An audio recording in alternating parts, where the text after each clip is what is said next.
జగన్నాథ రథచక్రాలు వస్తున్నాయి అంటారు.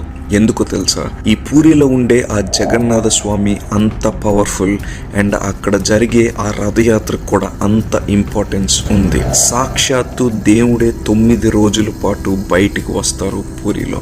ఈ భూప్రపంచంలో దేవుడి యొక్క ఆత్మ డైరెక్ట్ గా ఉన్న ఏకైక టెంపుల్ పూరి. జగన్నాథ స్వామి ఇంద్రద్యుమ్నుడు అనే మహారాజుకి ఇచ్చిన మాట ప్రకారం తన భార్య అయిన గుండీచా మహారాణి గర్భంలో ప్రతి సంవత్సరం 9 రోజుల పాటు కొలువుంటారు.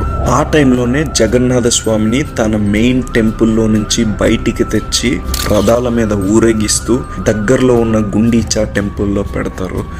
అందుకే ఈ రథయాత్ర జరుగుతుంది. ఇంకో అమేజింగ్ ఫ్యాక్ట్ ఏంటంటే పూరిలో జగన్నాథ స్వామి చెక్క రూపంలో పెద్ద పెద్ద కళ్ళతో ఉంటారు. ఈ వీడియో మీకు నచ్చినట్లయితే జై జగన్నాథ్ అని కామెంట్ చేయండి.